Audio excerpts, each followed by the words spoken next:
ॐ श्री गुरुभ्यो नमः। ॐ श्री गणेशाय नमः। ॐ सरस्वत्यै नमः। ॐ नमो भगवते वासुदेवाय। ॐ श्रीकृष्णाय परब्रह्मणे नमः। अथ श्रीमन्नारायणीयम् अथ दशमं दशकं सृष्टिवैविध्यवर्णनम्। वैकुण्ठवर्धितबलोत्थ भवत्प्रसादात् अम्भोजयोनिरसृजत् किल जीवदेहान्। स्थास्नूनि भूरुह मयानि तथातिरश्चां जातिं मनुष्यनिवहानपि देवभेदान्। मिथ्याग्रहास्मि मतिरागविकोपभीतिः अज्ञानवृत्तिमिति पञ्चविधां सृष्ट्वा उद्दामतामसपदार्थविधानदूनः तेने त्वदीयचरणस्मरणौ विशुद्ध्यै तावत् ससर्ज मनसा सनकं सनन्दं भूयः सनातनमुनिं च सनत्कुमारम्। ते सृष्टिकर्मणि तु तेन नियुज्यमानाः त्वत्पादभक्तिरसिका जगृहुर्नवाणीम्।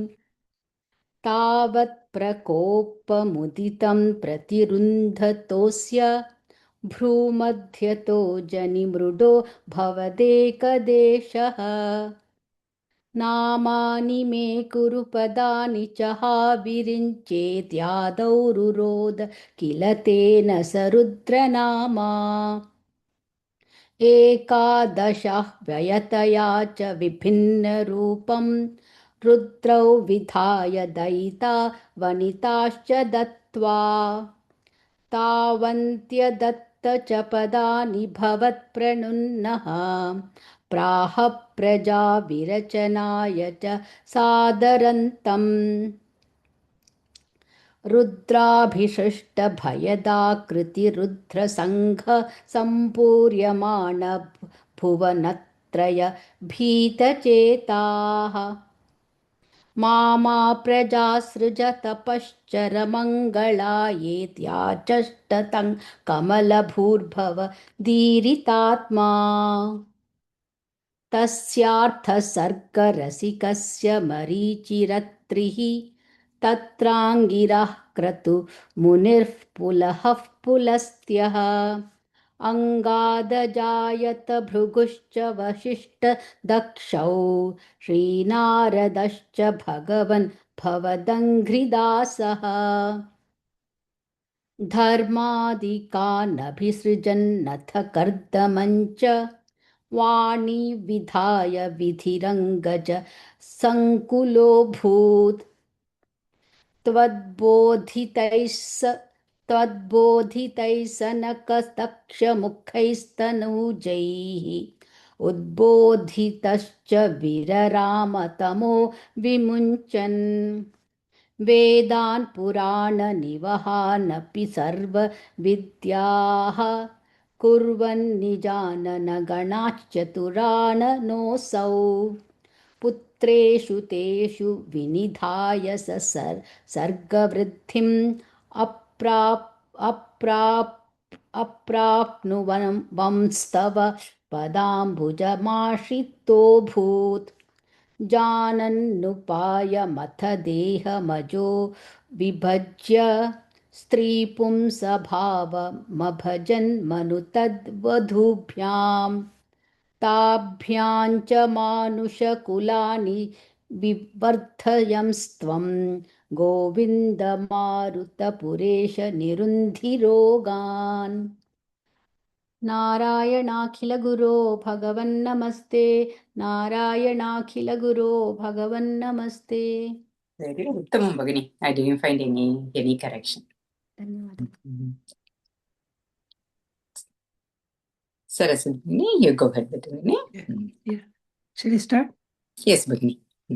अथ दशमं दशकं सृष्टिवैविध्यवर्णनम् वैकुण्ठवर्धितबलोत् भवत्प्रसादात् अम्भोजयो निरसृज किल जीवदेहान् स्तास्नूनि भूरुहमयानि तथा तिरश्चाम् जातिं मनुष्यनिवहा नपि देवभेदान् मिथ्याग्रहास्मितमतिराग विक्षोभभीतिः अज्ञानवृत्तिमिति पञ्चविधांस सृष्ट्वा उद्दामतामसपदार्थ विधानदूनक तेने त्वदीयचरणस्मरणौ विशुद्ध्यै तावत् ससर्ज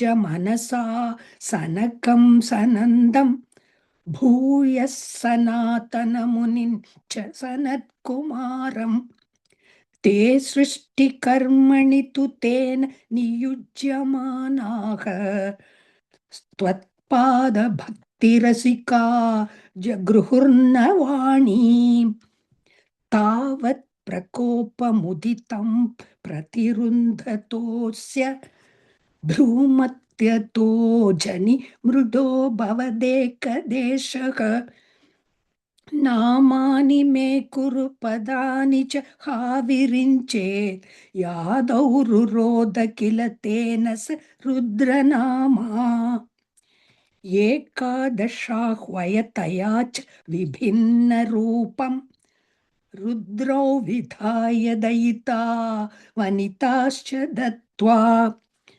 तावन्त्यदत्त च पदानि पवत्प्रणुन्नः प्राह प्रजाविरचनाय च सादरन्तम् रुद्राभिसृष्टभयदाकृति रुद्रसङ्ग सम्पूर्यमाण भुवनत्रयभीतचेताः मामा प्रजासृज तपश्चर मङ्गलायेत्याचष्टतं कमलभूर्भवधीरितात्मा तस्यात सर्गरसिकस्य मरीचिरत्रिः तत्राङ्गिराः क्रतुमुनिः पुलः पुलस्त्यः अङ्गादजायत भृगुश्च वसिष्ठ दक्षौ श्रीनारदश्च भगवन् भवदङ्घ्रिदासः धर्मादिकानभिसृजन्नत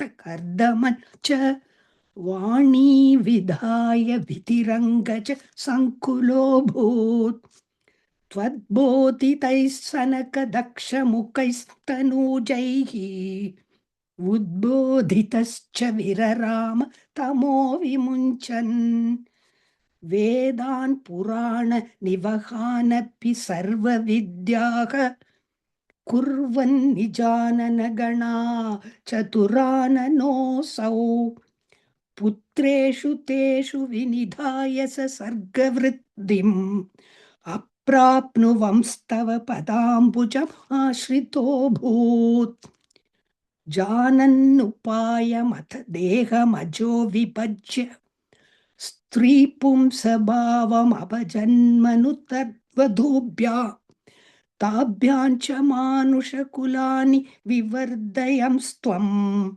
गोविन्द मारुतपुरेश निरुन्धिरोगान् नारायणाखिल गुरो भगवन् नमस्ते नारायणाखिल गुरो भगवन् नमस्ते Uttamam Bhagini. Fourth sloka, third and fourth line combined Bhagini. One time solringa? Can you say? नामानि मे कुरु पदानि चहा विरिञ्चे यादौ रुरोध किल तेन Virinje Tyadav Bhagini. Tyadav. I'm not hearing it properly. नामानि मे कुरु पदानि चहा विरिञ्चे यादौ रुरोध किल तेन स रुद्रनामा Tyadav. And the sound I didn't hear it properly. Same thing on the 9th sloka, second pada Bhagini. पुत्रेषु तेषु Ninth Bhagini. Ninth, second pada. Second pada. वेदान् पुराण निवहानपि सर्वविद्याः कुर्वन् निजानन गणात् चतुराननोऽसौ Ganash chatura. And the each also, I mean, I didn't hear it properly. Kurvan nijanana ganash. kurvan nijanana ganat chaturananosau. Yes. And each inga vandu த்யாதம் அது மட்டும் தான் noticed. ಧನ್ಯವಾದ ಭಗಿನಿ. ಧನ್ಯವಾದ ಧನ್ಯವಾದ ಭಗಿನಿ. When can we have our 11 also?